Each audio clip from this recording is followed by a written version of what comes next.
Good evening, all, and welcome. It's going to be a long and cold night, so get comfortable and let the darkness take control. I was sitting alone in my car at the local duck pond, eating my lunch and reading a book as usual. Normally I kept my windows open to prevent situations like this from happening, but when I first arrived, no one was around, and it was hot outside, so I rolled them all the way down. I'm not one to waste gas just to have my air conditioning on. I had been going to that pond for lunch almost every single day for the past 2 years, and had never felt uncomfortable. So surely that day wouldn't be any different. Well, I had just opened my lunch and taken a bite, when this really elderly man in a red Jeep rolls up beside me. He gets out and roams around the park for a bit before coming over and talking to me. Of course, I'm not going to be rude to the man, since that park is part of a tourist area, and I figured that he was probably either just visiting or looking for directions, or a retired and lonely guy. We strike up a conversation, and I tell him I'm in school at the local community college and where I worked. He asked what I did there, and I told him that I was an HVAC apprentice. He said, "Wow, I used to work on HVAC stuff in the military." I thought it was really cool, and figured that someone with as much experience as him could tell me some pretty useful stuff. If I remember correctly, he did tell me some things that would be pretty useful, but the conversation quickly became predatory, and I was shocked at how quickly the conversation turned south and made me forget what he told me. He asked me how old I was. I told him I was 18, and he told me he was 52. Although the guy looked like he was in his 90s at his youngest. But whatever, I figured. A lot of military people get really heavy into drugs and alcohol, so maybe that aged him a lot. He asked if I had a boyfriend. Nope. He said he had a wife, but that he cheated on her a lot, and a couple of kids who didn't like him. Well, that's a kind of deep thing to admit to a stranger, but if he's comfortable with sharing it, then I'm totally fine with it. He kept on going about how much he loved women, and how he just couldn't help himself when he cheated on his wife. Then he asked me if I was a virgin. By this point, I had already started picking up bad vibes from the guy, and really no matter what I told him, it was going to be a lose-lose situation. I was afraid that if I told him I wasn't a virgin, he'd think that I was loose, and that I'd do whatever he wanted to me. So I went with virgin, hoping that it would imply that I'm prude, and he'd give up on me. Instead, the creepy old man seemed to get off on the thought of seducing an 18-year-old virgin. I tried multiple times to steer the conversation away from sex, but he kept bringing it back up. He asked if I masturbated, watched porn, ever wanted to have sex at all. I said no, in an effort to really hit the prude ball home. I figured that he was just from an older generation that thought you had to convince women to go out with them, and that once he realized I was serious, he would give up, because no one wants to be a rapist, right? Nope. I was already really uncomfortable with this guy, but then the threats started. He kept saying that if I hung out with him, that I wouldn't stay a virgin long. He'd just say that over and over again, very firmly, like he knew he wasn't going to give me a choice in the matter. Then I realized that I was completely alone in the park with this guy. No security cameras were anywhere. No one knew I went to that pond for lunch every day. You might be asking yourself, why didn't you just turn your car on and leave? Well, I had stupidly thrown my keys into the passenger seat. I was afraid that by the time I reached the keys, pulled them in the ignition and turned them on, this old guy would have easily climbed in through the window and would be fighting me for control of the vehicle.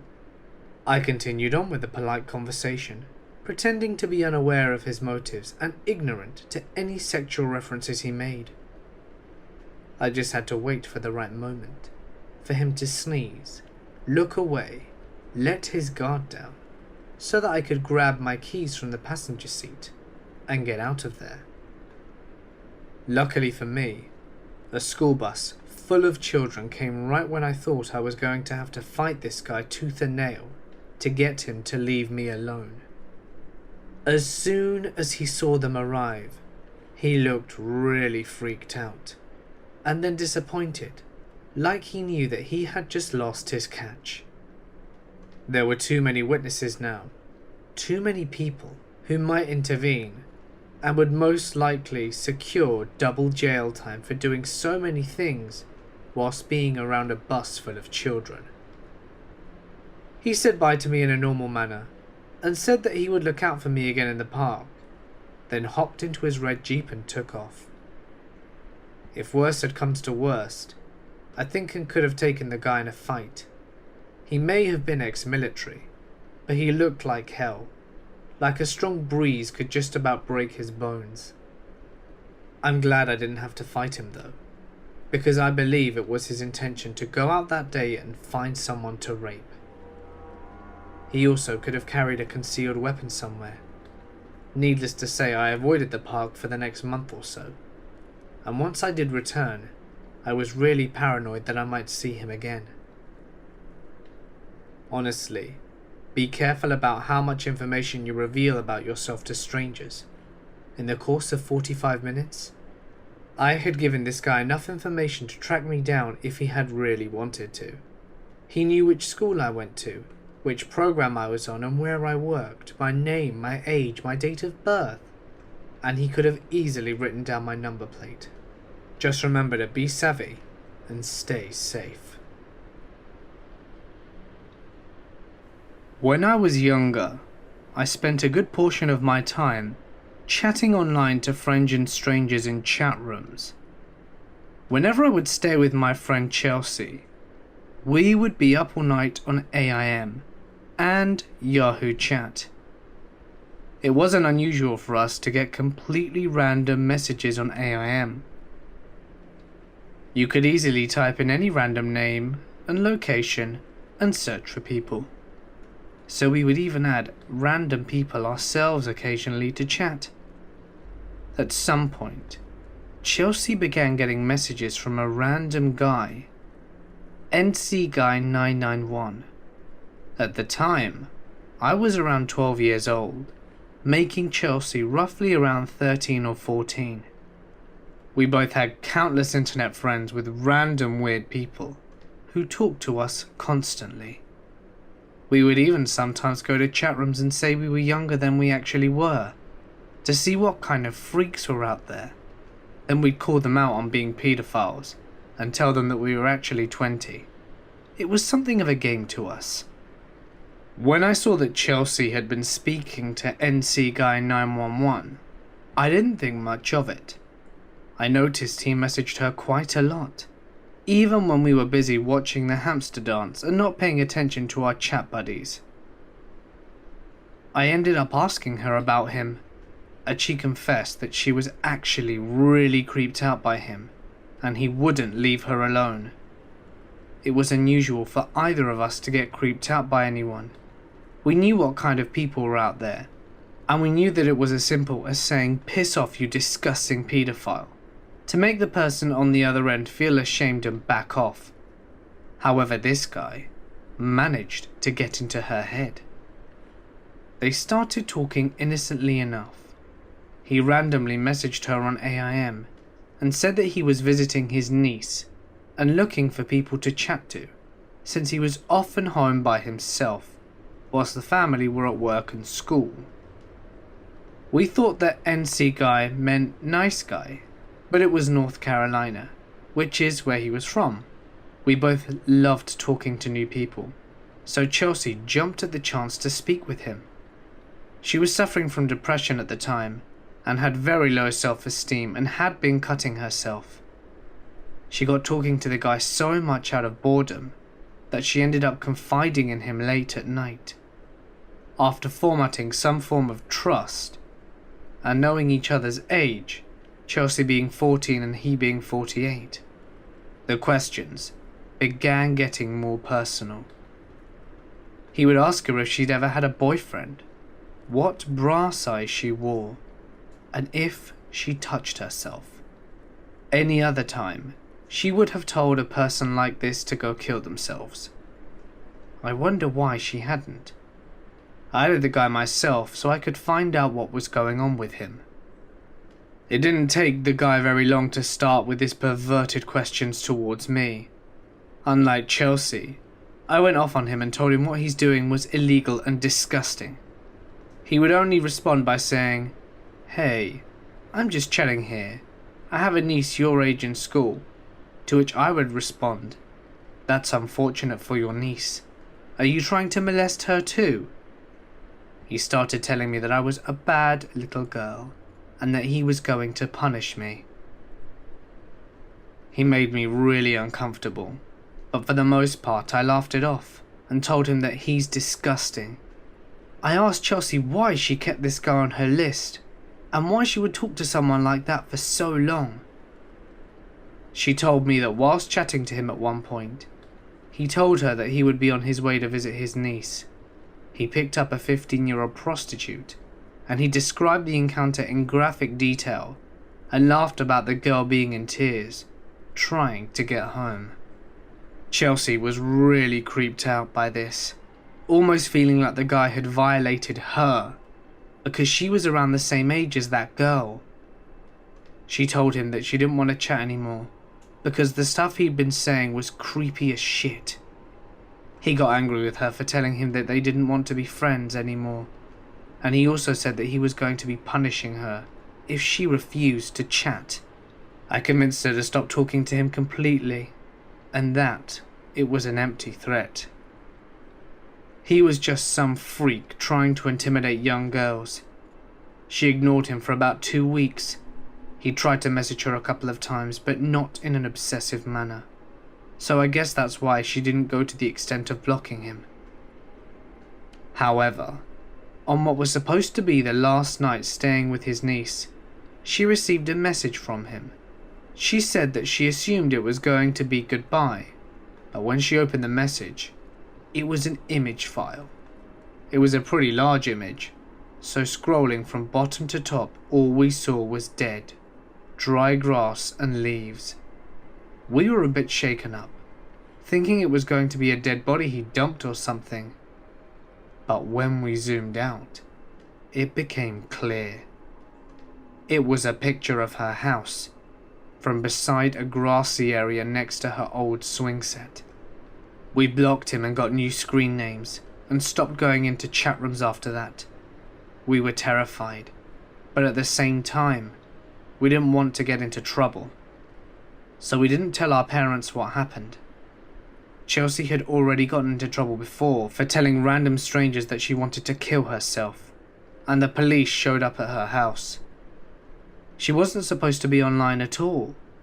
We liked to think that it was just some idiot we knew personally, who knew where we were and wanted to mess with us. But I really don't think that was the case. Either way, we never heard from him again. It was 5th period, which is right after lunch, and I was sitting in my geography class, which was actually located in a small room inside the library because of overcrowding. Class had just started when the intercom came on and the principal's voice shaking yelled, "This is a lockdown situation. This is not a drill. This is a lockdown situation." You could hear the commotion in the background. Everyone freaked out. We were really confused because how could something happen at our school when a shooting had just happened at a neighbouring school a month before? My teacher ran over and locked the door. The room didn't have any windows to the outside, just one that looked into the library, since we were in a room within a room. He just kept telling us to stay calm. We kept asking about what was happening, but he didn't know any more than we did. Some time passed. We heard helicopters above, but nothing else. Some kids were freaking out and crying. Others were trying to distract themselves, but mostly, everyone was sitting on their desks or on the floor silently. I sat on the floor and kept looking at the doors, imagining someone busting through and killing me. I kept thinking that I didn't want to die, but I was convinced I was about to. Since I was in the library, I kept thinking back to Columbine, and I thought I would be the first target. I have never felt fear like that before. After a while, my teacher went through a side door into the librarian's office. We could hear that a TV or radio was on, and I think they were watching/listening to the news coverage of whatever was happening. Then he came back, and we asked to know what was happening, but he wouldn't tell us. He just told us to stay calm, and then put on the Karate Kid movie. I was pissed, but in retrospect, I could understand why he didn't tell us. More time went past, and then my teacher told us after a phone call that it would be safe to leave, and a SWAT team would be coming through to clear out the rooms and escort us to safety. He said to drop all our things and stand with our hands on the top of our heads. We did, and then the door opened and the SWAT officers were pointing rifles at us, with one line of other officers doing the same thing behind him. They entered the room, looked, searched around, and then ordered us to walk out single file with our hands on our heads. We did. As I was walking out crying, I smiled at an officer and said thank you. He nodded and winked. They escorted us to the park across the street, where our parents were waiting. Since only a few kids had cell phones, we had to just wander around until we found them. As I was sobbing and looking for my parents, there were news reporters and cameras approaching me and the other kids, asking questions. I ignored them, but I am still disgusted by that. I should have punched them in their face. It should be illegal to approach children for interviews after shit like that. I finally found my parents and started sobbing. We hugged, and they explained what had happened as they drove me home, as they're both cops. It turned out that a kid had brought in a shotgun and shot at the administration office window and at students and teachers around it. Luckily, there was a police officer on campus at the time, because of the shooting at the other school a few weeks ago. He immediately confronted the shooter and shot him in the face and buttocks, and then he was taken into custody. I believe it all happened in the span of a few minutes. Nobody died, but 5 people were injured, but none seriously. When I got home, I turned on the TV.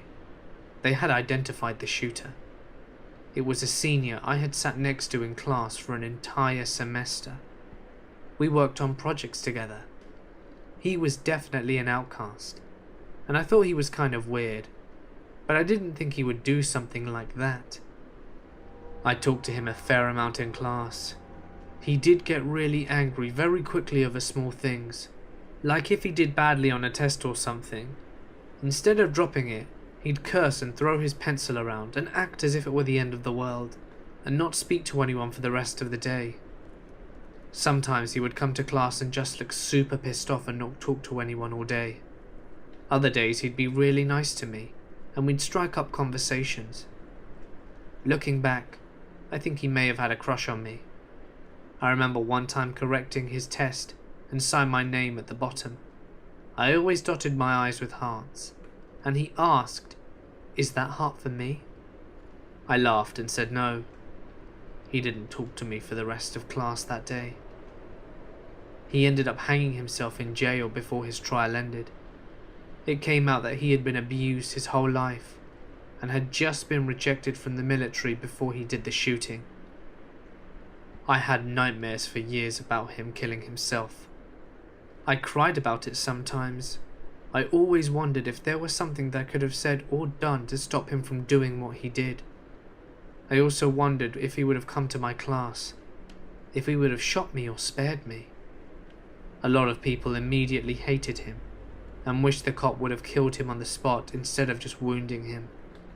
But I don't. I wish he would have had a better life, or at least served time and found peace and became a better person. I know he wasn't an evil person. There was good inside him. He just needed help and didn't get it. I graduated from high school in 2009. At the time, I was working at a locally owned grocery store as a cashier.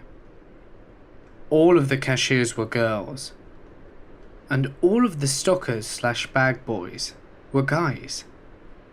I remember one day a new guy started, and I thought he was so cute.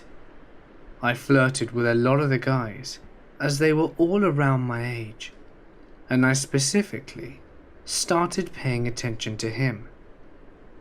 He seemed really young, and had somewhat of a baby face and freckles. Once we started talking, I found out that he was 28, 10 years my senior. However, me just having graduated from high school and living in my own apartment for the first time, I decided to go for it. We started dating, and it got serious very quickly. He was a talented drummer and bassist, and seemingly very caring and a passionate individual, attempting to get his undergraduate degree at 28 in music while supporting himself. I felt sorry for him in a lot of ways. He'd been raised by a single mother who never gave him the love and stability that he needed. He had pretty severe ADHD and had dropped out of school after repeating the 9th grade twice. He had a really rough start and was fairly emotionally immature for a 28-year-old. I had never spent so much time with someone and given them so much of myself, emotionally and mentally. He was basically a wreck in a lot of ways, and I tried to help him out as much as I could, being an 18-year-old at the time and still living off my parents. We dated for about 8 months, spending every night together. The longer the relationship progressed, the more jealous, possessive, and protective he became. He needed constant reminders that I was interested in him, and questioned every interaction I had with other men. For example, I had a close friend that lived in the neighborhood, and I walked to his house from my ex's one day. He, thinking that I had been gone too long, and was most likely cheating on him with the other guy, my ex literally runs down the street and bursts into the door of my friend's house, out of breath and demanding to know what's going on. For some reason, we kept dating despite this growing jealousy, at least for a bit. It wasn't until after he flunked out of college and was faced with having to move back in with his grandmother that I finally threw in the towel. I felt it was getting too intense and didn't want to have to keep dating him anymore. My parents hated him, and he had creeped out most of my friends at this point. But of course, it was hard for me to let go. I still felt close to him, and it was hard to leave. He seemed so pitiful after I broke it off, showing up at a mutual friend's house whilst I was there, texting me sad things, etc. It was just hard to distance myself. But this is when all the creepiness truly begins. I had moved back in with my parents, and he started showing up unannounced at their house more than a few times. He just wanted to talk, apparently. I had a crappy car at the time, and the passenger side door didn't unlock from the outside. So I left it unlocked a lot. I began to find teddy bears, bouquets of flowers, cards, weed, all left as gifts. He texted me constantly, drove past my house at night to check if I was there. If I wasn't, he would call incessantly until I answered. If I didn't, he would leave nasty voicemails. I started casually seeing another guy, a friend of mine from high school. And one night, when I was at his house quite late, my ex managed to track me down and made a scene in the parking lot outside my friend's apartment. He was screaming that I was a slut and a liar.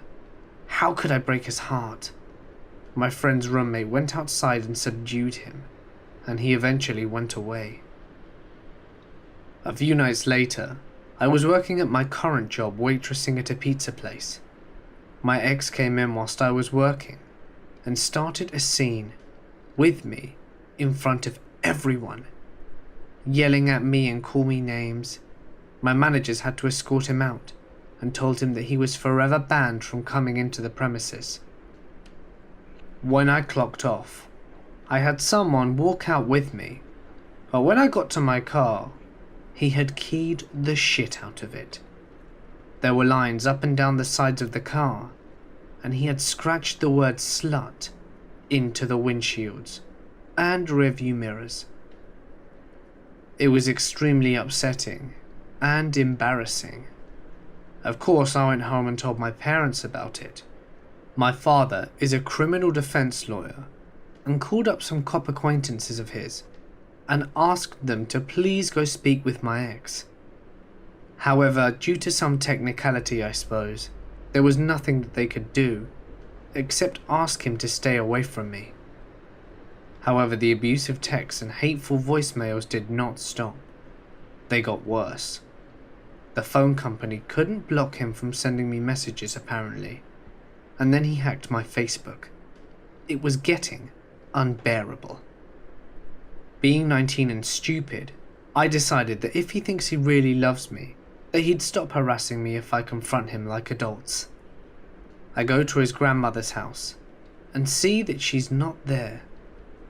At first we just talk, but it became an argument very quickly.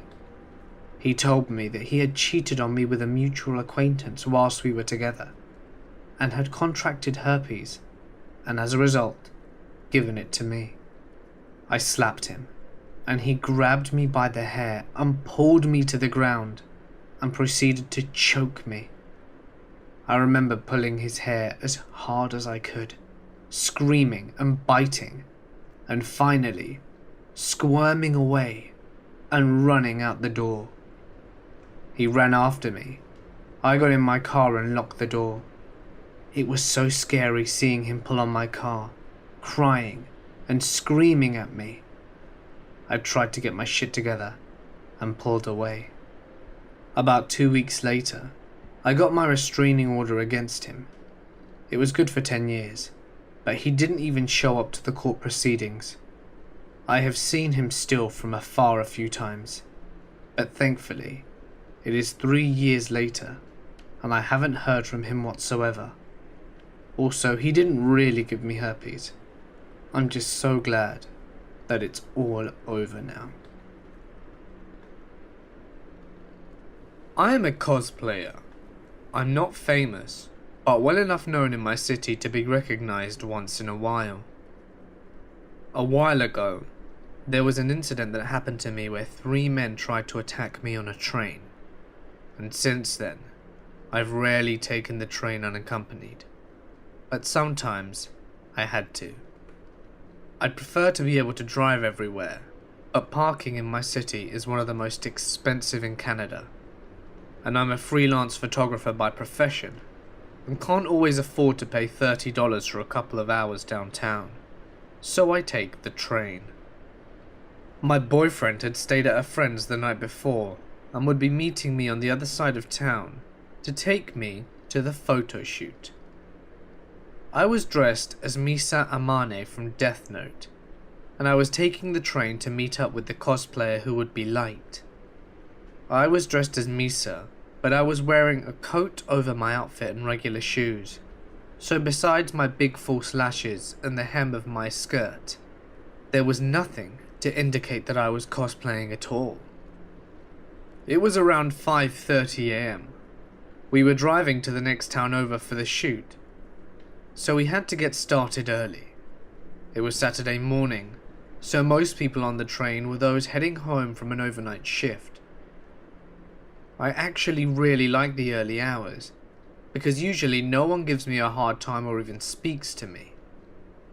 So anyway, I had to ride from the second last stop in the northwest corner all the way to the final station in the southwest corner, so the train crossed half the city.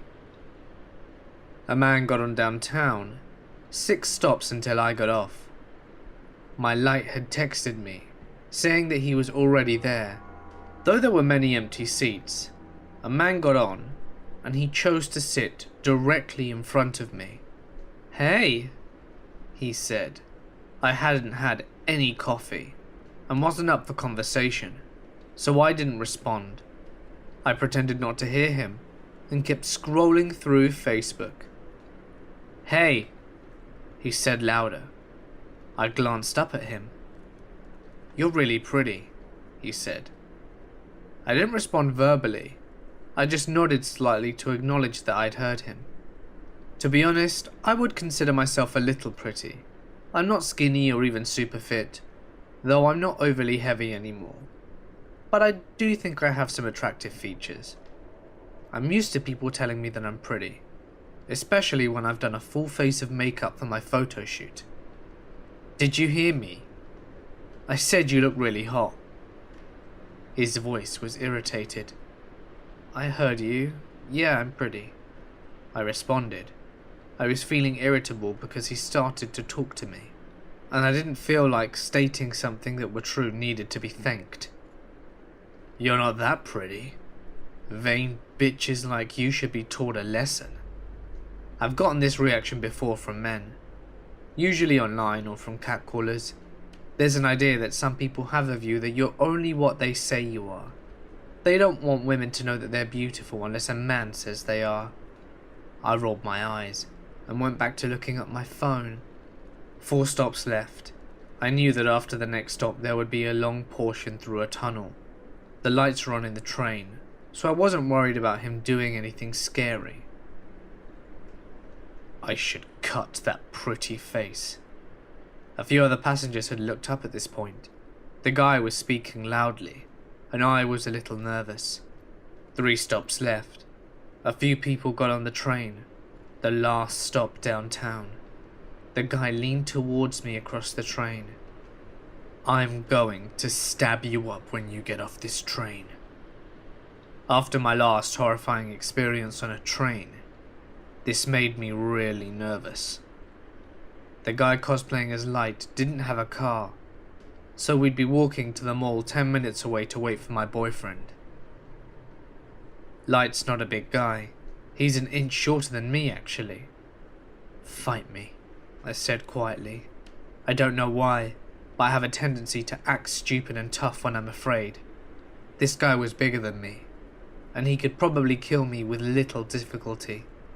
But it was now 5:45 AM, and I was grouchy and had not had coffee.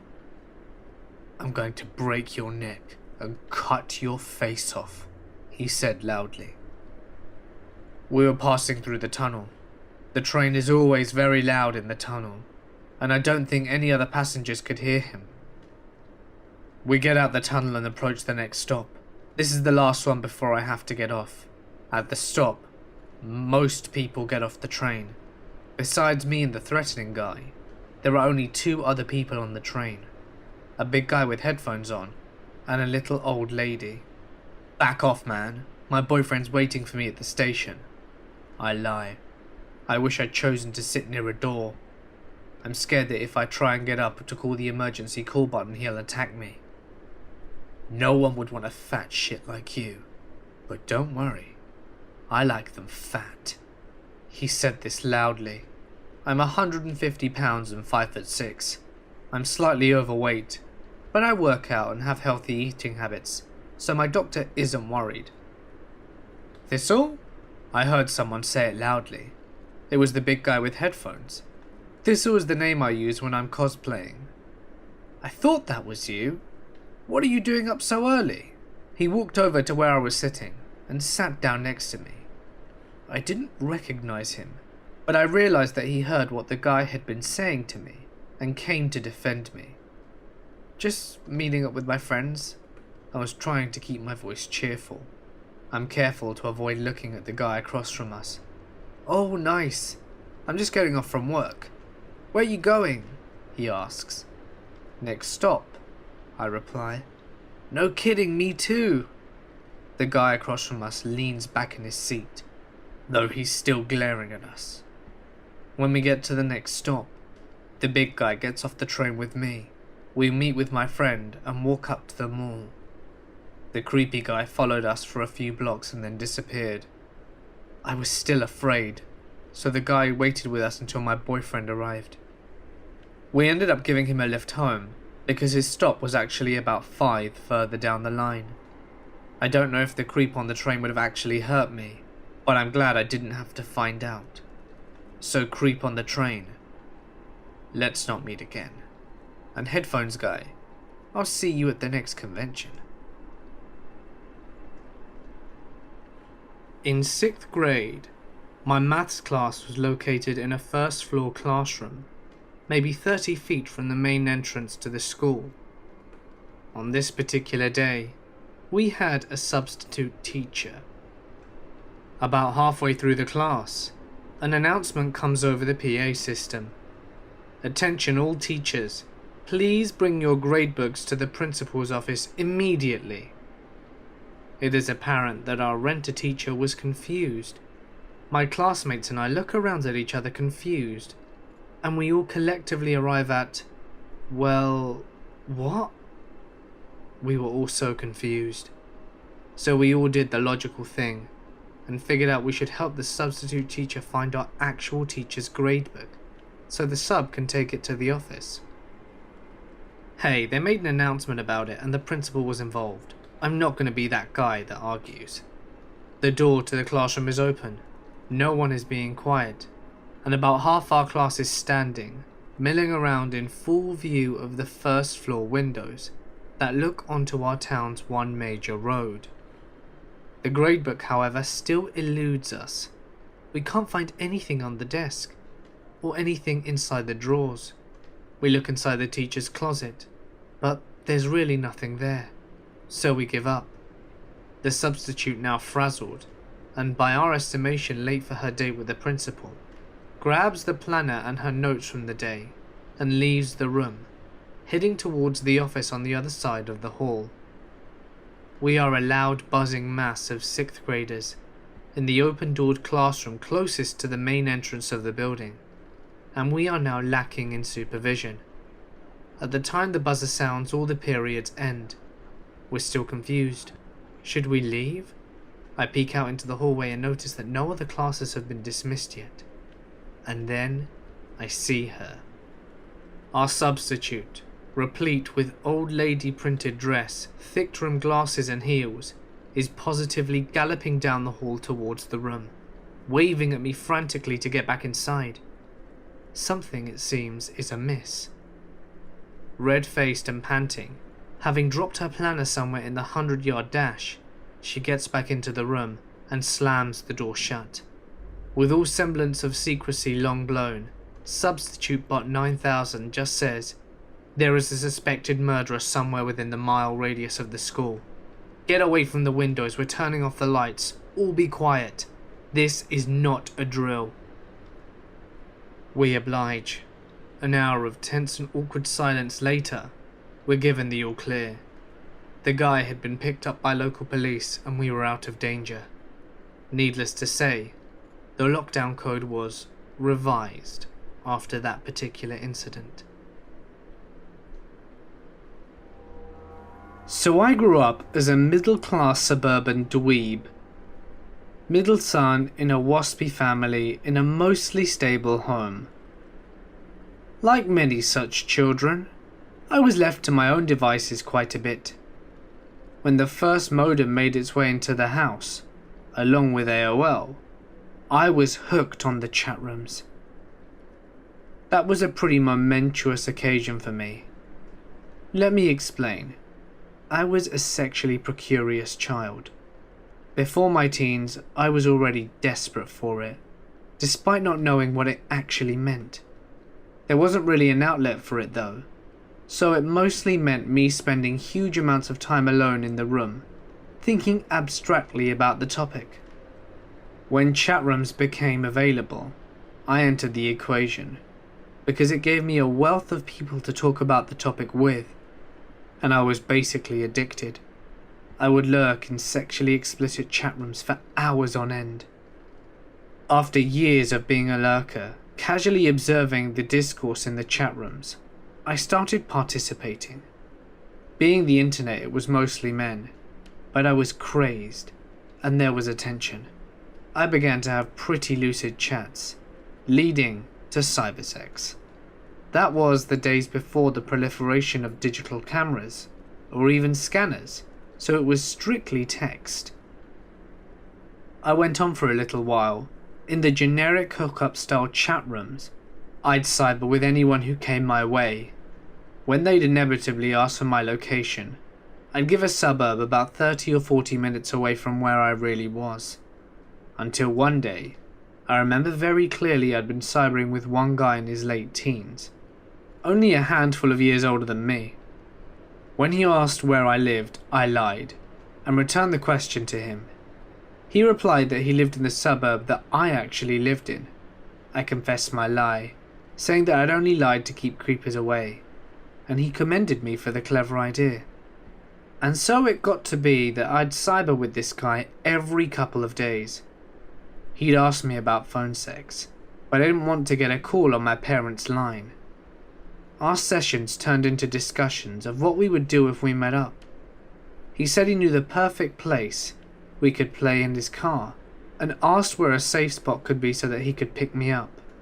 I mentioned a park that was several blocks away.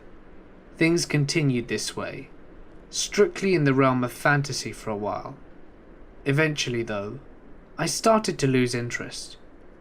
I wouldn't sign on for weeks at a time, then months, and then whenever I did, he would be there, ready to pick up where I left off. I was usually willing to oblige, because it was all just harmless idle fantasy. Years later, I'd all but forgotten about my account. We didn't have AOL anymore, and I'd made a newer account on my AIM.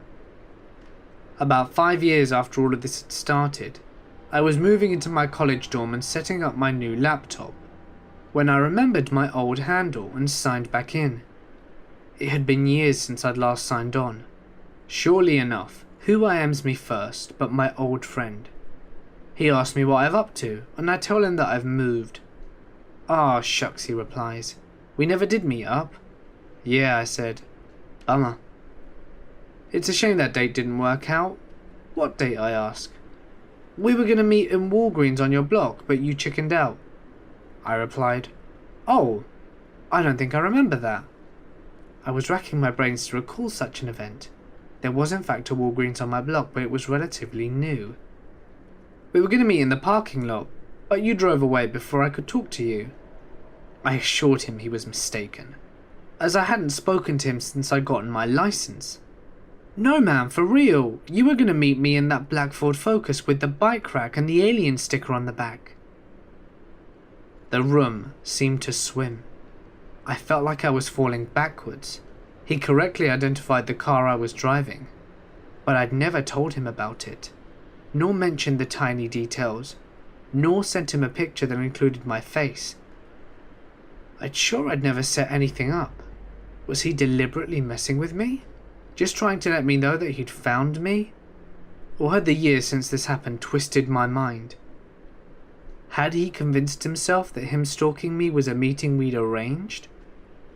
I blocked him and tried to forget about it. I wasn't living in the same town anymore, and even though his stalking prowess was apparently good, I was a significant distance away, and a pretty athletic guy. If he found me again, I didn't think I'd have much to worry about. I'd nearly forgotten about the whole thing until the other day. This was well over a decade later at this point. My older brother and I were catching up, lamenting getting older. I told him that there was an old member of my graduating class that had already gone to jail for a felony and served his time. This led to a discussion about friends, classmates and such who had been arrested. He led with, "Remember Charles? I played football with him. He was arrested for sexing up kids he met online. Crazy." I looked up the case. He'd been tried and convicted for a slew of sex crimes. He had apparently been using the social sites like Xanga, MySpace and Friendster to meet young boys. He blackmailed and assaulted some of them when they wanted to break it off. The more I read, the more I got a heavy feeling in my stomach. I googled his AIM handle. It wasn't terribly unique. There were similar accounts named on all sorts of sites, which were definitely not him. But one, deeper in the results, was an account on a rollerblading forum. Skimming this account's post, I was positive it was the same person I'd been chatting with. Clicking the user profile statistics page, the last login was precisely the day before my brother's friend was arrested. At this point, I have more questions than answers. Could it really have been him? If it was it random chance? Did he know me through my brother? Is that how he was able to put a face to a name? Was he waiting in my neighborhood on purpose? Or was it coincidence? I went to an inner city school, and for us, lockdowns were a regular thing. They happened several times per year, but they were never serious, except one. It was my junior year, and at the end of the previous school day, a text started spreading around the school. It read something to the effect of, "High school students, be careful. Tomorrow is going to get interesting. The Blue Rules gang are going to spray." I didn't think much of it, even though it was a fairly odd happening. Apparently overnight the message spread to some members of the school administrators. I arrived at school the next day, and there was a palpable tension in the air.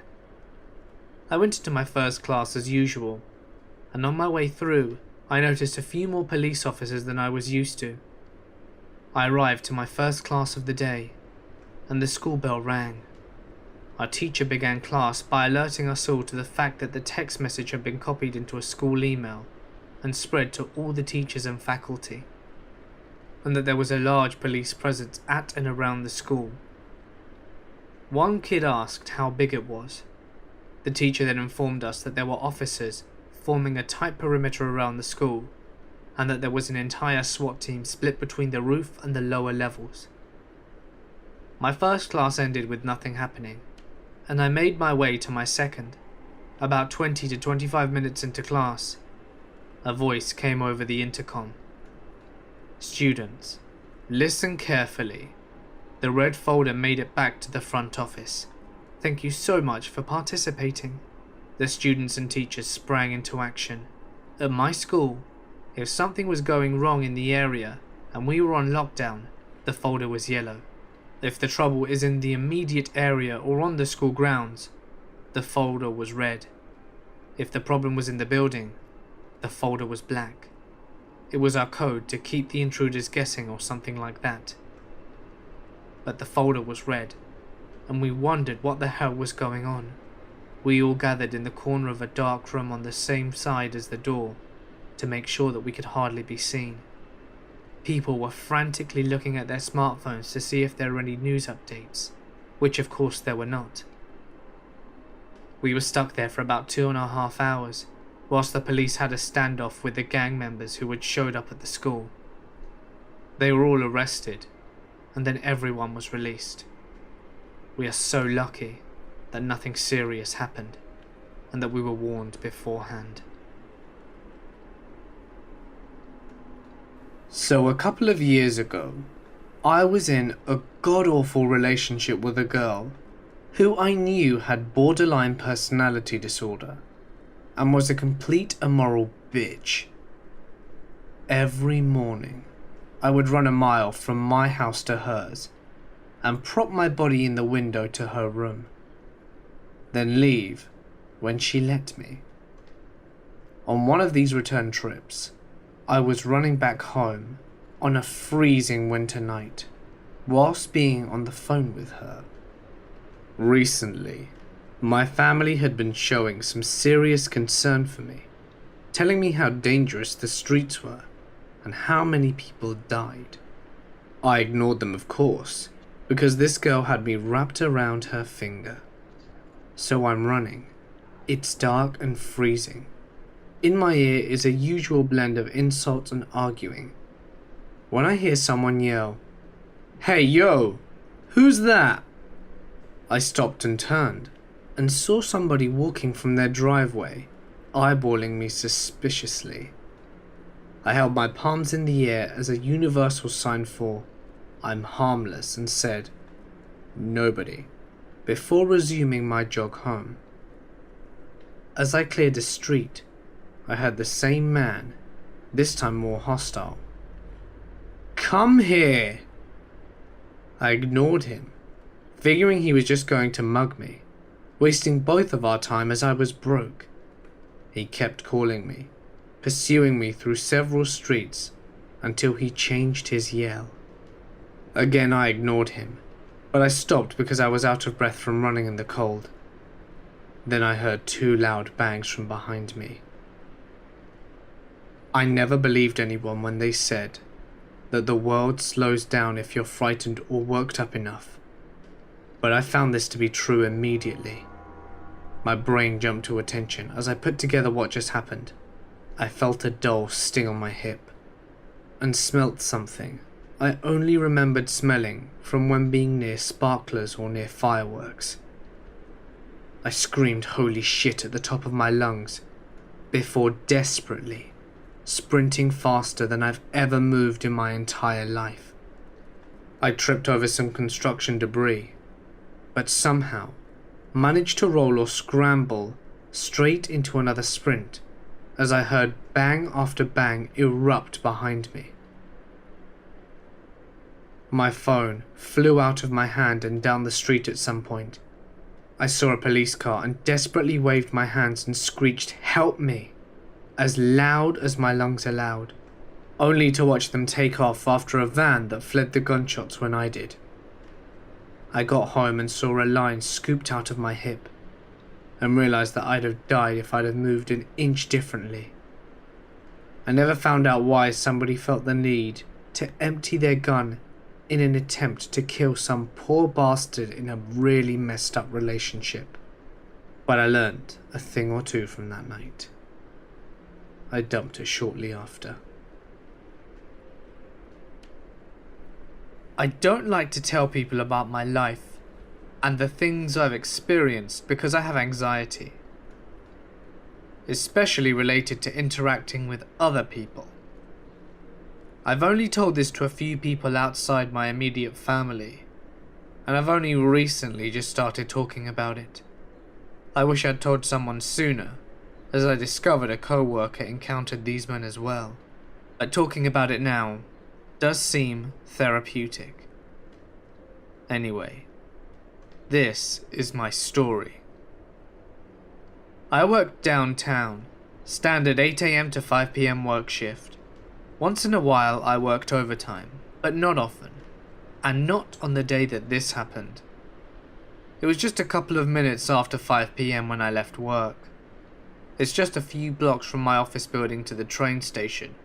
There are a few bars and back alleys along the walk, but the worst I've ever dealt with are a few homeless folk who get a little aggressive asking for cash. They don't bother me much. The train ride from the station to downtown, where I park my car, is about 40 minutes. If I'm lucky, I manage to get a seat and don't have to spend the whole ride standing. On that day I was lucky, more or less. I got a seat next to a window, which left the seat next to mine open. At the next stop, 3 men got in. One of them sat next to me, and the other sat from the seat across, so that they were facing me. I was listening to music on my iPod, so I couldn't really hear them. However, I did notice that the guy sitting next to me was trying to move closer to me on the seat. He would move close enough so that his leg was touching mine, so I'd scoot away, and then he would move closer again.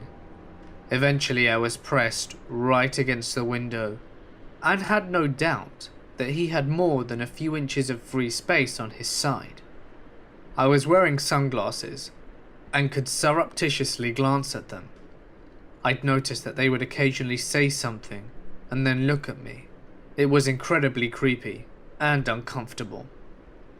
I was nervous about getting off at my stop, but mine is the second to last on the train line. So when the train pulled into my station, I got off. The guy sitting next to me tried to grab my arm, but I was moving away and quickly was able to get out. I was hoping they wouldn't get off the train there. It was a busy station and they couldn't have known where I was parked. But they did. I guess it was their luck that they targeted me. I park in the furthest lot from the station because the parking there is free. It's about a 7-minute walk, which isn't usually too bad. But my lot tends to be pretty quiet, and I was really worried that these guys were following me. A bit of background. I was fat. I worked in an office job and was sitting down all day and not working out. Add that to my strong sweet tooth, and you've got a recipe for a bad body. I was about 30 pounds overweight, and probably couldn't run more than 30 seconds. Sad, considering that I ran track and played hockey in high school. I still play hockey, but on a women's day league, and it's not really that competitive. I'm the youngest on my team, about 20 years old, but my mum is on the team and it's something that we do for fun together. I was crossing the bridge over the road from the station to the parking lot when I noticed the 3 guys less than 10 feet behind me. I wasn't carrying a knife, although I do own a legal sized knife, nor any pepper spray because it's illegal in my Canadian city.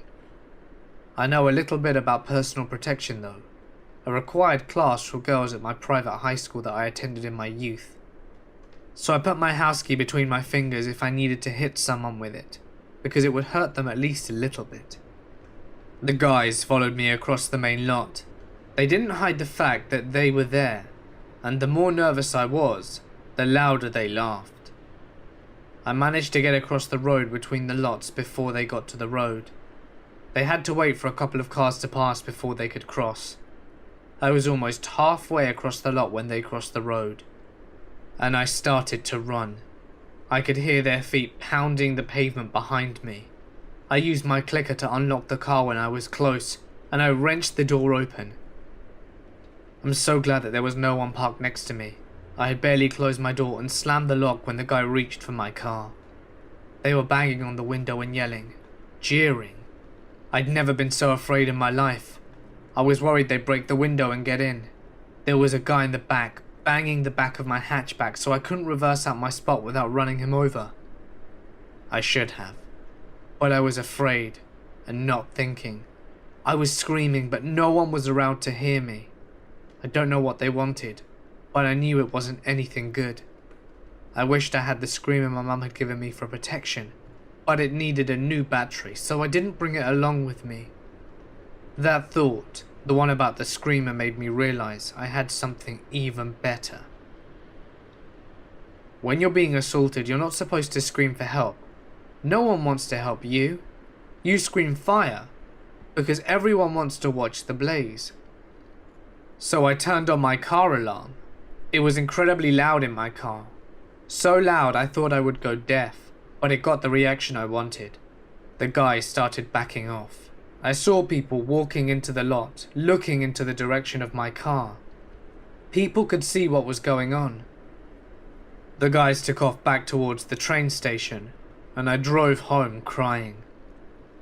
The next night I started working out. I have worked out almost every day since then. If those cars hadn't been on the road at that time, if I'd have run just a little slower, if I had been too slow in clicking the lock, it could have all ended very differently. I've lost 20 pounds since then, and have gained a great amount of muscle. I quit my job. I've had anxiety issues for years, and this encounter made it so much worse. I never want to feel powerless again. A few years back, I went to a fairly small school in the Midwest/Great Lakes area. I started my day pretty much like usual. I went to the cafeteria and got a muffin, unknowingly walking right by the table of the shooting. I was running a bit late, so the bell had rung a while before I'd even left the cafeteria. I made it about halfway to class when I heard a couple of loud pops and some screams and stuff. I headed back towards the cafeteria, thinking someone had set off a firecracker. I made it pretty close before I noticed that people were still running and screaming. I was in a hallway that formed a T intersection with the hallway that led to the cafeteria. I was maybe 20 feet away when I saw a kid I knew go running past the end of the hallway, chased by the gunman. He got shot, got up, and kept running. The gunman shot again a few times, but by then I was sprinting back to my AP history class. The kid I saw survived, but he will never walk again. 3 other kids died from an execution-style gunshot to the back of the head. I later learned that I had actually walked by the table about a minute before. I made it back to my classroom just when the PA system announced the lockdown. I told the teacher what happened. He was an ex-Marine, non-combat, but he was still solid, 6'8" dude. He stood up and went to the wall locker and pulled out a baseball bat and told us to get into a corner and stood by the door. The teachers were honestly amazing that day. In addition to my story, one of the teachers likely saved the running kid's life. We'll call him Wayne from now on. Wayne had kept running all the way until we got outside this teacher's room. We'll call the teacher Mr. Simon. Mr. Simon did the same thing my teacher had done, except that he also had a bulletproof vest handy in his wall locker. Again, small white suburban school, no idea why he felt it was necessary. Very smart man, and in no way nutty, just careful I guess. He put it on, unlocked his now locked door, and pulled Wayne into his room. He locked the door behind him. Another teacher called Harry then chased him from the building. Harry happened to be a rather large football coach. He was the study hall monitor, and initially chased the shooter out of the cafeteria as well. He stopped to check in on the boys, and when he realized that the shooter was still pursuing someone, he left and started chasing him down. I know he was shot at least once, because my friend says that he jumped behind a vending machine to avoid it. Next time we were in school, no more vending machine. I guess that the shooter was out of bullets, and by the time he chased him out the building, he went to the back and sat with the boys until paramedics arrived. I will never be able to express my gratitude for what he did for me and my friends that day. Even though they were probably already gone, just the fact that he was there was nice to know. It was just so surreal. One minute it was all screaming, and the next I was just sitting where I normally sat at 8:15. I ended up throwing up a few hours later, once the adrenaline had worn off.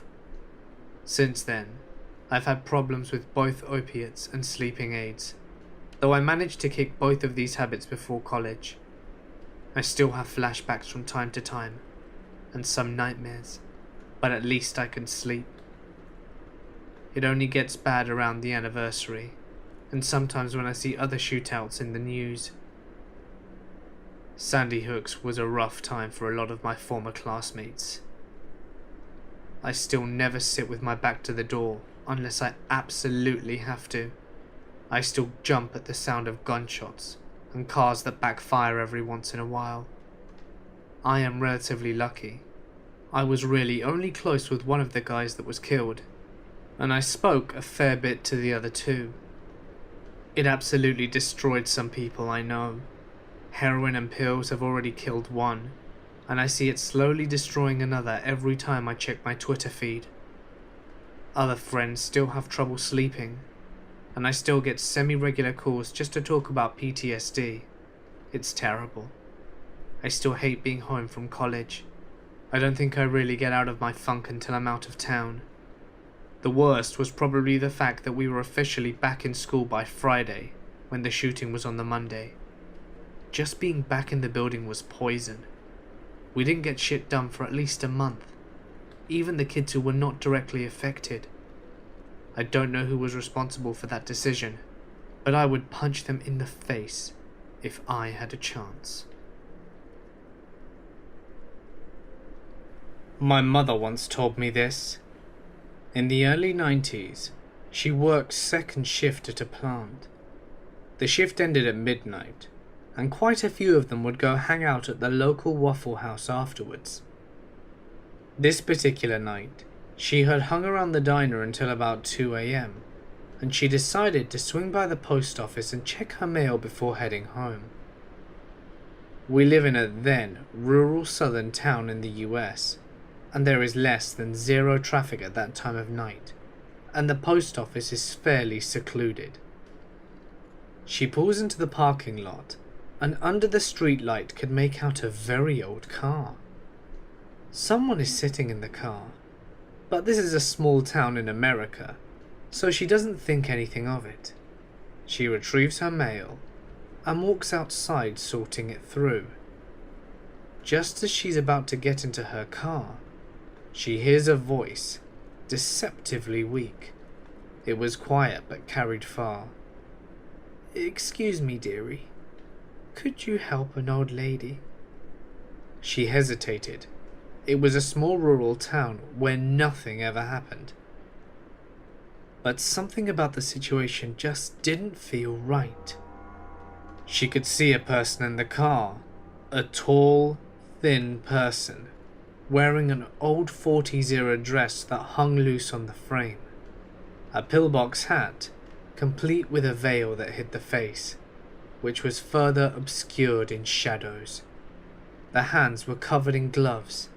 Her brain said that this was a frail old woman, but her gut instinct said that something was wrong. The figure held up its hand curled into claws and gestured towards the dash. "I have arthritis," the falsetto weak voice said, "and my mail has fallen into the crack." My mother could see the envelopes, that they sat where the windshield met the dash. To reach them, she would have to lean far into the car. A small dog yapped as the woman carried on in her falsetto voice. "I just can't seem to reach it." She swayed for a moment before spinning and booking it to the car. The car window had been rolled down, so even after slamming the door, she clearly heard the falsetto voice. As it rose into angry baritone, "Where are you going, you goddamn whoring bitch?" She spun out of that parking lot faster than she'd ever driven and peeled rubber for the local sheriff's department. She claims headlights followed her until she made the final turn into the sheriff's parking lot. She gave her statement, and over the years she's heard that several people have seen this man dressed as an older woman, usually seen and avoided, but no one else has ever interacted with him and reported it.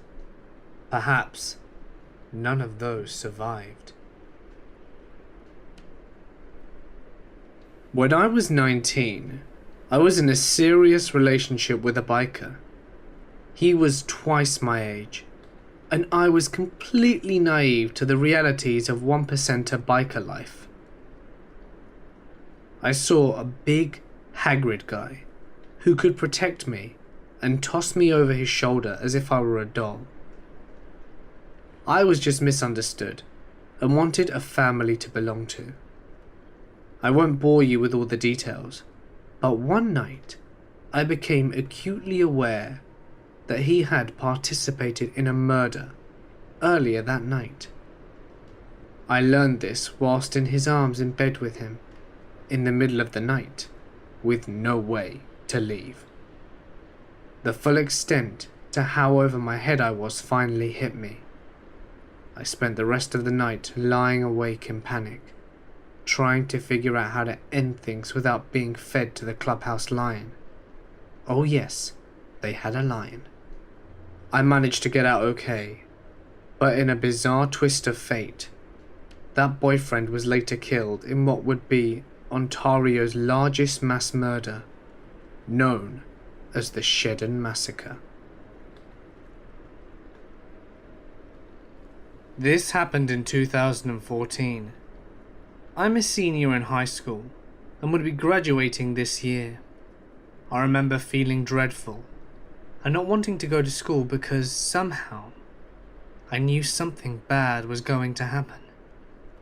After arguing with myself to whether or not go to school, I texted my friends and decided to tell my mum that I wouldn't be going today, as we'd only be watching movies at school and eat free food given out by the teachers. I convinced her and went to sleep. Two of my friends also told me that they would not be going. Then I received a text from my dad and friends that came from the school, saying, "The school is on lockdown. All students and staff are to remain inside class. The police are on their way." A student was allegedly threatening all staff with a weapon in his hand. It's not uncommon for our school to go into lockdown. It's happened twice in the last 5 years. At first, my school wasn't as bad as it is right now. We had student council, and we looked up to them to regulate school rules, and always are the ones to stop fights or anything that will harm the students. When the seniors, who were all part of the student council, graduated, everything turned sour. My school was then reported for drug dealers, fights in schools, and my school wanting to fight with another school and bomb threats. I can recall events where police were escorting a student a year below mine. So this wasn't anything that was surprising, except for the last bit. I read it again to make sure I was reading it right, and I was. The next day, my friends who were at school told me what happened. Apparently, a guy who's 6 foot tall went on a rampage with a teacher because she told him that he would not be graduating as he hadn't done enough work this year. The creepy thing though was that he was in the same year as me. I often used to see him at school and he looked harmless. He broke the school's window in the 700 block, went to the cooking class and grabbed a kitchen knife as a weapon, threatened everyone that he was about to kill them. They called the police and made the students go to their class and remain in class until the police got to the school. Fortunately, there were brave students that knew how to defend themselves and decided to imprison the student into a closet slightly taller than the student.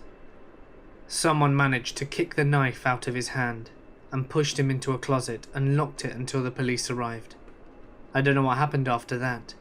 There were rumours that he was put in jail, suspended, expelled, or went to another school.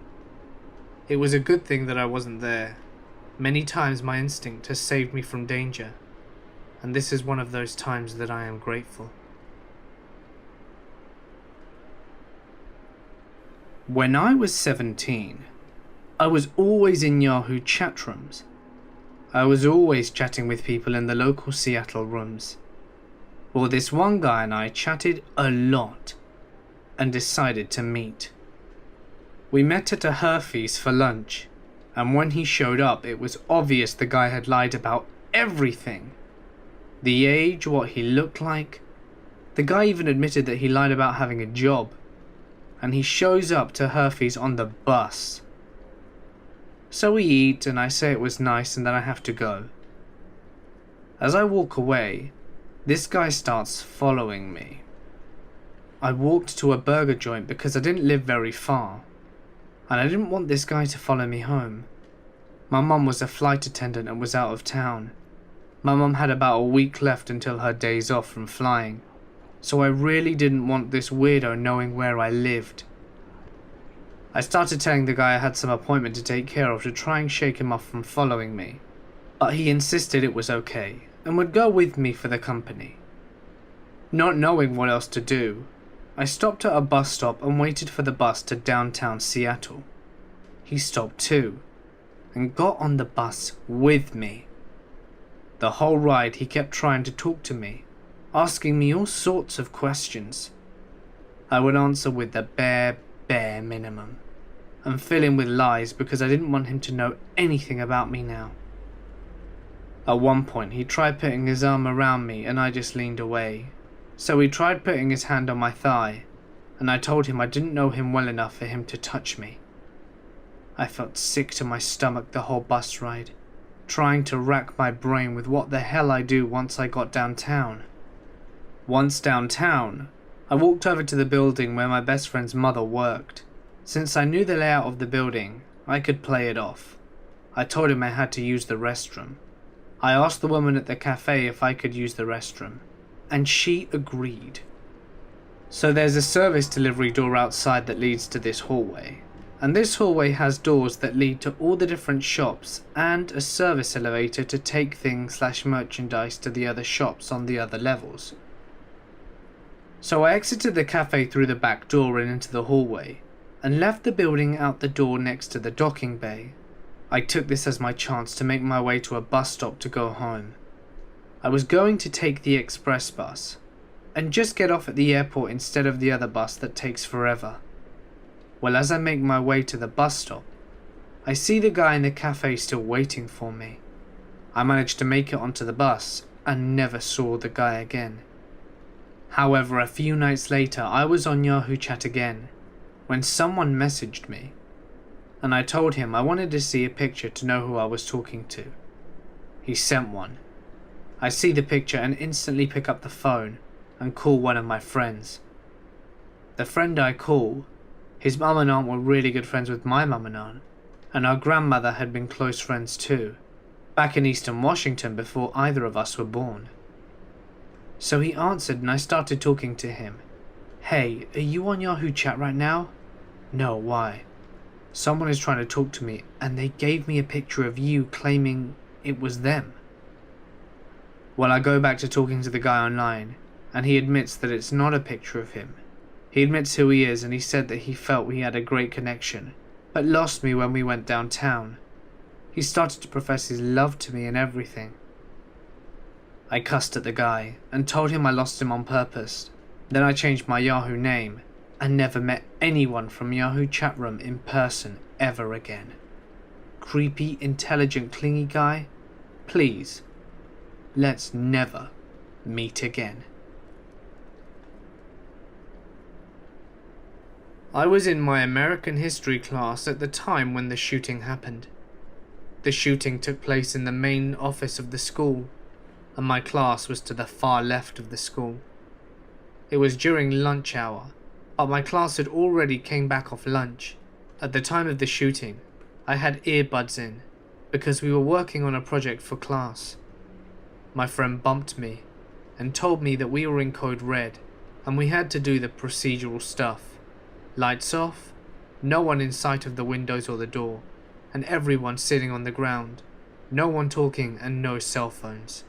The no talking rule always gets broken, because people always want to hear about what the other people think is going on. The year of the shooting I was a freshman. The shooter was a senior, and had been suspended due to doing donuts in the parking lot. He left school, did some K2, and came back with his father's loaded handgun and shot the vice principal and the principal. The principal survived, but the vice principal did not. The student left the building and drove somewhere, parked, and took his own life. Sad thing was that the vice principal had a son that taught at our school. I didn't have him as a teacher, but he took a few weeks off after the shooting. And all the while I was working on my American history project, not knowing what happened until someone announced on the intercom what had happened. After a couple of hours of being in code red, police started to escort classrooms outside the building. Rough next couple of days for some time. I was once getting the late train home from work. It wasn't packed, but all the seats were taken. so I had to stand by the carriage doors. It's worth mentioning that I am a dwarf. At the second stop, a group of rowdy and evidently intoxicated guys get on by the next set of doors down, and they instantly clock me. One of them points at the aisle and goes, "Hey look guys, there's a midget," in a kind of stage whisper that carries on across the whole carriage. Quite a few people sitting down also turn and look at me. I'm tired and have no energy to deal with this, so I just stare pointedly at the doors in front of me, pretending not to notice.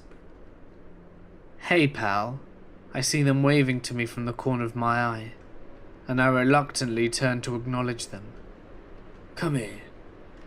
Come here. I've never met a wee man before. I want to talk to you, pal." He beckoned me eagerly, and the other guys laughed and nodded in encouragement. I smiled uneasily, and shook my head, and looked back at the doors. Bad move. "What the hell, man? What's wrong? I'm just being friendly." He starts coming up to the aisle next to me. "He's not gonna eat you," laughed one of the other guys. The man comes up to me, crouches down, and heavily puts an arm around my shoulder. "Can I just get a picture? I've never met a midget before. Just a pic." I hate strangers taking my picture, but I was worried that he would turn hostile if I didn't. So I said yes, and he got his phone out and took a selfie. My one act of defiance was putting on a very irritated and fed up expression as he took it. Hopefully something for him to look at after he sobered up. He seemed pleased. He kept heavily patting me and ruffling my hair. "Thanks, pal. Thanks, my wee pal." His friends came down the aisle to join us. They all started playing with me until they got off. The first guy acted like I was his pet or something, patting me, and at one point even just rested his hand on my head. I felt belittled, and I felt so upset.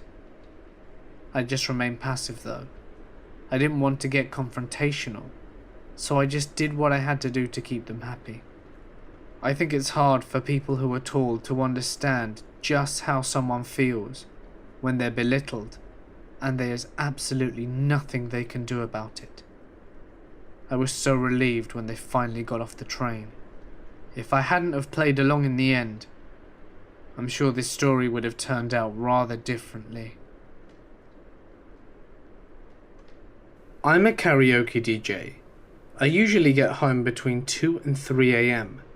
But tonight, I got off around 11 because the bar had a power outage. I live alone in a triplex behind a house. I live in the middle of a city, but the property I'm on is rather large, so there's a big backyard behind my apartment. As I was coming home tonight, I noticed that my cats were not waiting for me in the window. They can hear my van pulling into the driveway, and I found it weird. Then I noticed that my kitchen light was on. I never leave my kitchen light on. At this point I was a little freaked out, and that's when I thought I saw movement in my kitchen. I called 911, and the dispatcher told me to lock my van doors and remain in the vehicle and stay on the line. The officers showed up in under 5 minutes. They parked on the street and walked up to my van, asked me to stay quiet and give them the house key. One officer went into the back, and the other used my key to unlock the door. When he opened the door, all was quiet. Then he yelled really loud, telling someone to come out. I heard the police officer that was in the back start yelling, and the other officer ran in to join him. My neighbours had come out at this point, and I was freaking out. It seemed like a long time, but they walked a cuffed woman towards me, and it turned out that she was a patron that I had 86'd this last weekend. I don't know how she found out where I lived, She was hiding in my bedroom closet with a very large knife and a bundle of rope. I don't want to think about what would have happened if I had gone to bed with her waiting for me. I will be taking gun safety courses soon, but really, if I hadn't have been listening to all these stories, I don't think it would have made me this observant. So, drunk idiot that thought she was going to shank me, let's not meet again, especially after I get protection. It wasn't a shooting as in Columbine, but when I was in the 8th grade, a 7th grader brought a gun to school. He was playing with it in music class while they were watching a Disney movie, the songs from which they would be singing later in their recital. I think it was Aladdin, but anyway, the original guy who brought it in passed it to him, and he was fiddling with it. Later, he ended up dropping it on his desk.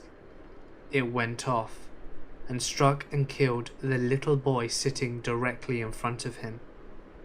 So the school went on to complete lockdown. I, as I said, was in 8th grade and was in algebra on the other side of the school, so no one knew what the hell was going on because we didn't hear the gun go off. In hindsight, it was awful because we just used the sudden absence of our teachers to piss around. I knew we had no way of knowing, but this little boy just died, and we were throwing paper footballs at each other. So for a couple of hours we just sat in this room.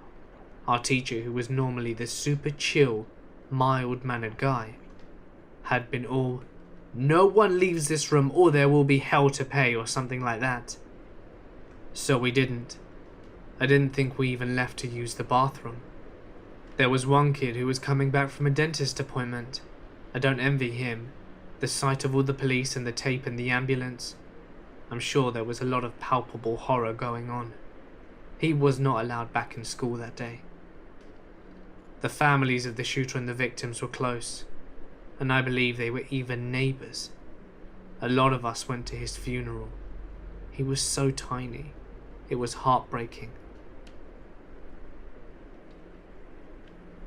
When I was 16, I was very insecure with myself. I had a hard time making friends, and I was basically invisible to boys. I made a lot of friends online in chat rooms. Mind you, this was back in the early to mid-2000s. It was during the summer, and I was staying with my sister to watch her kids because she broke her foot at a carnival, and my 2 nieces and nephew were a huge handful for her. So I got to stay up all night and use the computer. It was pretty lonely because I'd just moved from my old house following the divorce of my mother and stepfather, and couldn't really hang out with my friends for a while because of the situation. I spoke to a few guys, even video chatted a few times, but it was all pretty innocent. Until I met a guy from California. He wouldn't tell me his age and wouldn't even send me a picture, but I got the impression that he was an adult because he told me that he had his own apartment. He claimed his camera was broken. He also had tried to talk to me into coming out to visit him. He told me he would get me a ticket and that we could meet. He told me that I would have the time of my life and that we could do things together. He seemed excited about the fact that I've never been with a boy before. Anyway, after about a week, he convinces me to lift my shirt up so that he can see me. It took a lot of convincing. He was saying things like, "Come on, it's only me." Stupidly, I gave in. I didn't really think much about it afterwards, but I never did it again. I continued to talk to him, but when summer was winding down, my sister didn't need help anymore, so I wasn't at her house or able to use her computer. One day, about 2 weeks before school started back up, my best friend Amanda called and said, "Hey, so I have a question for you. Why am I looking at a picture of your tits right now?" I was completely floored. For a while I didn't even know what she was talking about. I didn't even know what to say. I could only ask her what she meant, and she told me that a random guy had sent her an attachment, and when she opened it, it was me. The guy's screen name was the guy I had been talking to. She'd also apparently gotten calls from other people that were friends, because they'd also gotten the picture. Apparently, this scumbag had hacked me. He got my friends list, and my neighbour got the picture. I know because he approached me about it. He was really nice and understanding about the situation. He had a sister about my age, and felt really protective of me. But, oh my god, it was so embarrassing. I begged him not to tell my mother, which he didn't. Amanda had to get into her parents' email profiles, because he had also hacked her list somehow and sent it to everyone on her list. Both her parents had emails with the attachment of the picture. They never found the picture though, and we were able to keep it pretty quiet. The only people who knew were my peers. I eventually got online and found about 100 messages from him. I finally messaged back and asked him why, and he said because I hadn't returned his messages. He got mad because I stopped talking to him. I told him that he'd ruined my life, and all he had to say was sorry before he blocked me. He didn't contact me anymore, and he didn't send out the picture anymore. But as far as I know, about 20 or 30 kids I'd gone to school with had all gotten the picture. I was very glad I didn't go to that school anymore. But every time I visited and we went around the town, and I saw people I'd gone to school with, I knew that they knew. They would point and laugh. I was never more glad that I did not have a computer at home. I didn't even use my AIM profile when I visited Amanda's or my sister's house. To the adult man who tried to completely ruin my life when I was in high school, because you felt that I had rejected you, I hope that you got caught somehow, and I hope that no one ever fell for your bullshit again. I hope you went to prison and had all those things that you wanted to do to me done to you. I hope to God we never meet. The shooting at my high school was an isolated incident, so I never felt scared. I was honestly more surprised it happened at all. It was one of those things that could have happened anywhere, and no one would have given it a second thought. But because it happened in our parking lot, it made CNN. I went to a high school in a very safe and small town. They called her Code Red, set to start after the first lunch period and before the second. Some of the kids in my class freaked out, since they had never been in school during a Code Red before. My teacher and I calmed everyone down, saying it was probably a medical emergency, and they needed the hallways clears for EMTs. We even joked that it couldn't be a shooter, because what kind of shooter gives a 10-minute warning? So time passes, and they finally give us information. Turns out there was a shooting. A girl who had just started attending our high school, after transferring from an alternative high school, met her ex-boyfriend in the parking lot. He just said he was going to give her some of her things back, when he reaches into his backpack and grabs a gun and shoots her 4 times. Her mother immediately drives the car between the two of them, and he kills himself. There were a lot of people who looked scared and went home. I looked at my little sister and said that we were staying because there was no danger for us. She said okay. The girl who was shot survived, and a few months later gave birth to a child. At the time of the incident, the shooter's parents had left him alone for a few days, and he had stopped taking his behavioral medication. That undoubtedly contributed to why the shooting happened. This happened a few months ago, when I was on my way home from my boyfriend's place. I am a small, shy, 20-year-old girl, 5'2", and just barely above 100 pounds. It was around 4 PM when I got onto a very packed train. I couldn't find a seat, so I had to stand by the door. I had to hold on to one of the rails on the journey, and at the next stop, more people climb into the already very full train. I now faced the glass part of the train, and had this tall skinny guy, possibly in his late 20s, stand directly behind me. Suddenly, I felt a little pressure on my butt. I inched forward, filling the little space that there was between myself and the person in front of me. The creep also stepped forward a bit, and pressed his hand on my butt. Being in a packed train with very little room to move anywhere else, I bit my lip and fought my fears, and tried to ignore the creep, who was now squeezing my butt shamelessly. Then I made eye contact with this rather big man in his 50s, and he asked, "Are you alright?" I shook my head, and the man got up, gave me his seat and grabbed the creep by the front of his shirt and yelled, "Can't you see she isn't interested? Leave the girl alone," and slammed the creep into the handrail as the train stopped at the next platform. I never got to thank the man as he got off from that stop, and thankfully, the creep got off the stop before mine. I met this girl through a mutual acquaintance. I knew that things were not going to work well, as far as relationships went anyway. Put simply, she wasn't all that intelligent. With that being said, she was 18 and pretty, so I flat out told her that I wasn't interested in a relationship, but we could hang out. We spend the day together, and I drop her off home. Turns out home is a rickety old farmhouse out in the middle of nowhere, and she lives with her grandparents.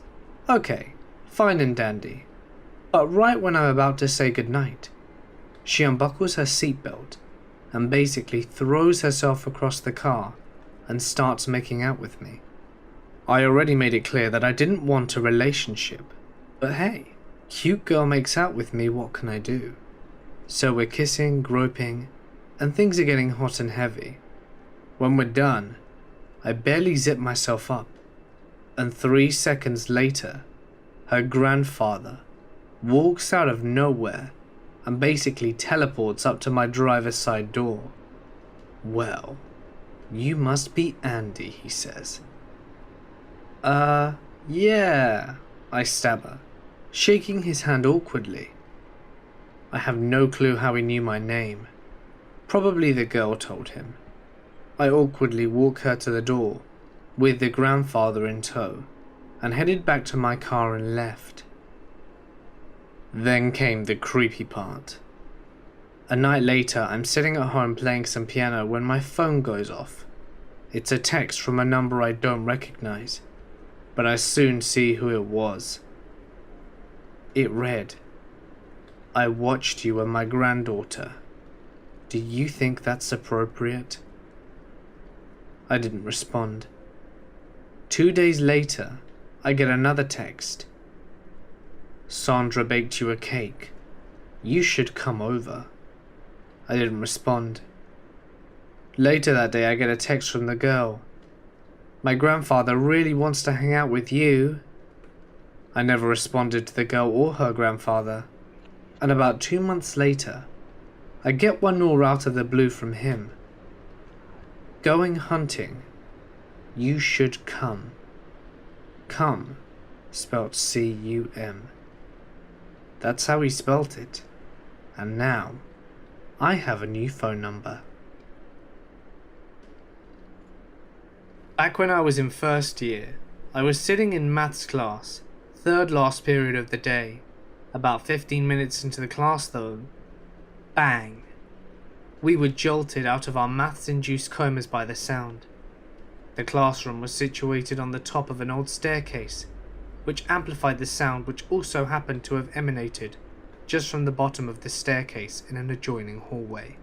The teacher told us to stay in our seats and walk to the next class to find out where this aforementioned bang had originated from. It was then announced over the intercom that all students were to remain in their class for the rest of the day. We spent the rest of the day up there, doing our homework and speculating what the hell the sound had been. when the end of the day came, we were escorted by buses. Usually we could walk down unattended on this long detour round the school, whereas we usually would have made the journey in about 30 seconds. This one took 2 minutes. First sign of trouble was seeing 3 marked police cars at the front of the school. Second sign was seeing 2 officers with MP5 submachine guns standing by one of the main student entrances. The third and final, and most damning sign of trouble, was the fact that of the 4 large plain glass windows to some of the front-facing classrooms, 2 had been completely shattered inwards. On the bus home, further speculation suggested it had been a bomb.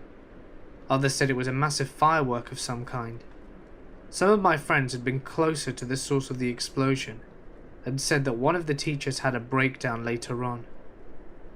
The next day, the window had been repaired, but an area of the school was still damaged. There had been lockers beside a small set of stairs and double doors in front of the steps. The doors were splintered, and the lockers no longer there. It eventually emerged that the source of the explosion had been quite a large firework, which the school seniors had fashioned, with a time delay fuse somehow using cigarettes or something that allowed them to detonate it when no one would actually be in the vicinity. To many this probably seems quite mundane, but big fireworks are seriously dangerous. It's quite fortunate that no one happened to be in that area at the time when the idiots decided to set it off. Unfortunately, no one was expelled, even though it is such a stupid thing to do. So there was this guy I found in a chat room when I was around 12. The guy's name was Mike. He lived in California and apparently had a thing for younger girls, and was well aware of how old I was. He claimed he was only in his 20s, and since it was Yahoo, there was an icon indicating I had a webcam. Mike wanted me to send him dirty pictures of myself in return for pics of himself, and asked for my number. Being that I was 12 and wanted attention from guys, I didn't think anything of it at the time. Then things started to get even weirder. He would send me pics. Never of his face though, if you know what I mean. Mike told me he was willing to get a job down here, move and pretend to be my mother's boyfriend. He revealed that he wasn't actually 20. He was actually 36. This was over the phone. I told him it was too much. He then began to ask me to do things to myself over the phone. I was afraid that he possibly knew where I lived, and was scared to tell my mum what I'd gotten myself into. Then something happened that ended Mike's perverted calls. Being as it happened 14 years ago, there was still dial-up, and whilst I had a phone in my room, there was a phone still in the living room as well as my mother's room. Mike usually would call around 3:30, when I was getting home from school because my mother worked an hour away, and he knew that she wouldn't be home closer until 5 PM.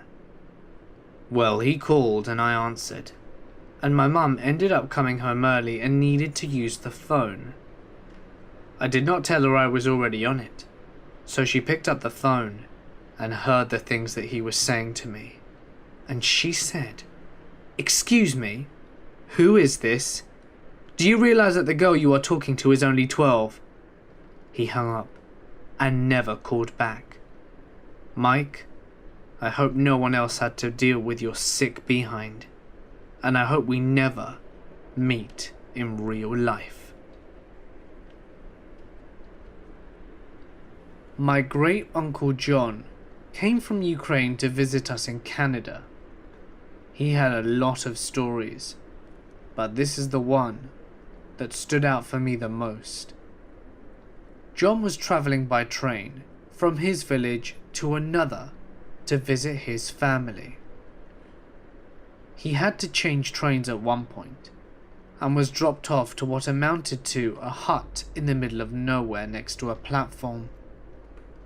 There was no one else at the station, and other than a dirt road that led off into the surrounding woods, There was nothing there. He waited for some time, but no train came. It was winter, and getting colder and darker. And it was just around the time where he was starting to worry about a place to stay and food to eat, when an old woman appears out of the twilight, seemingly by chance. She asked if he was waiting for such and such a train, and when he said he was, she said it wasn't going to be along until the following day. She asked if he needed a bed for the night, and offered him a meal and a room at her house, which she said was about an hour's walk from the station. Lodging with locals was more or less the standard when travelling in this part of the USSR, and Great Uncle John wasn't looking forward to a hungry night on a cold platform. So he gladly accepted her offer. He took his suitcase, and they set off together down the dark road into the forest. And by the time they arrived at the woman's small 2-story house, John was tired and hungry. They went inside. The woman lit some oil candles and warmed some food for them. It was the first time John was able to see the woman clearly, and he was a bit surprised to realize that she was actually a man. Not wanting to pry and too tired to care, John finished his soup and asked where he would be sleeping. She led him upstairs to a tiny room with a window and a single bed. Nothing else. He thanked her and she said goodnight. Then she closed the door and locked it, leaving him in the dark.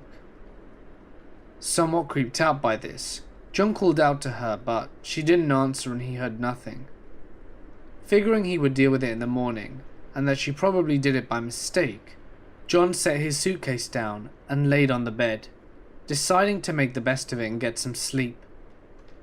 Before he could fall asleep though, he felt the urge to pee, and got out of bed, hoping to find a chamber pot or something that he could pee in. He got onto his hands and knees, and felt underneath the bed in the darkness, thinking that there might be a chamber pot there. Instead, he found a body. Nope. So he went to the window to check if he could exit from that room, and it was nailed shut. He knew that if he remained in that room, he was a dead man. But if he broke the window and tried to go out that way, there was a good chance that the old woman, and who knows who else was there, would hear him and come into the room before he could get away. He did the only thing he thought he could. He pulled the body from under the bed, heaved it onto the mattress and then covered it with a blanket. He then got onto the bed and waited.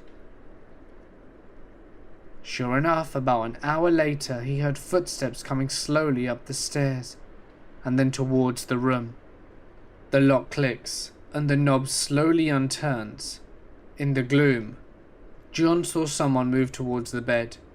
Then he heard several terrific and thundering sounds.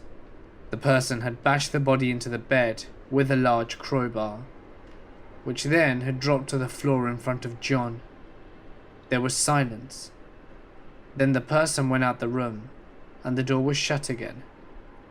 The footsteps went down the stairs, and then there was silence.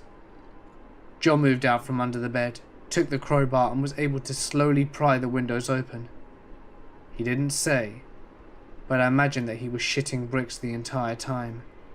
When the window was up there, he threw his suitcase out and then dove through himself, not caring what was below him, but worried about what was behind. He landed without too much injury and began to run up a field behind the house towards some lights in the far distance. It turned out to be a highway with some military and transport trucks on it, and John was able to get a ride to another village where he would catch the train. He didn't bother reporting what had happened to the authorities, since at that time in the USSR, there was a distinct chance he would have been the one who got in trouble. He just thanked God that he escaped, and decided that next time he travelled to visit relatives, he would take another way. When I was a junior in '98, I was in the office applications class when the school went on lockdown. We didn't know at first what had happened. I remember someone coming to the door and motioning for my teacher to come speak with him. After a few moments of hushed discussion, the man left and my teacher shut and locked the door. She went to the front of the class and in a very somber voice she explained to us that we were going to be staying in the class until the end of the day, and maybe even longer, if the police wanted us to stay put. We asked her what was wrong, and she got choked up and made a weird sound, a cross between a sob and a cough. She told us with tears in her eyes that a boy named Nick Creason had been shot outside, and that it didn't look like he was going to make it. A few girls in the back of the class began gasping, and some of them started crying. One of their friends was a girl named Tanya, who was Nick's girlfriend at the time. They all knew each other. Apparently Nick had been falling out with this other guy, Jacob Davis, over Tanya's affections. Jacob had gotten angry that she was seeing this other guy after dumping him, so he confronted him about it in the parking lot. He shot him there with a rifle, and Nick died in hospital. 3 lives were ruined that day. Nick's, which was forever lost, Tanya's, who was never the same again after that, and Jacob, who is now serving life in prison, not to mention the family of the 3 of them. All of that over a girl. Even when I was a know-nothing kid of a girl in high school, I knew that no boyfriend or girlfriend was ever worth committing murder for.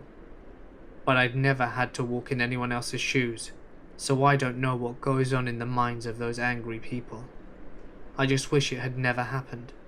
It was right after Columbine, and it put our sleepy town school on the map and in the public eye.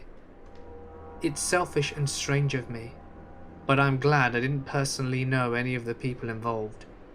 It was easier to deal with by distancing myself from it. It made it seem less real.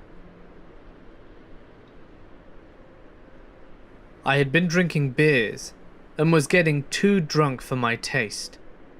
Tired as well, it had been a long day, so I pulled out my bag of MDMA, opened it, and started shaking some of it into my beer.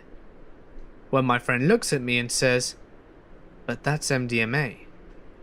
I'm not sure, but I think we were talking about LSD at that moment. I smile and tell him yeah, obviously, whilst I kept shaking this stupid bag. I realised I put in a bit too much, but I figured I'd just not drink the last bit. Next thing I remember is the rancid taste of the last bit of beer, with too much MDMA in it. I remember thinking, oh boy, here we go. Next thing I know, I wake up from a muscle spasm in my car with no recollection of what happened. I don't feel too bad or tired. I just get out and head back to the party. My friends are just grinning and told me that absolutely everybody noticed. No one ever told me what the hell I did that night, but I'm sure it was pretty crazy.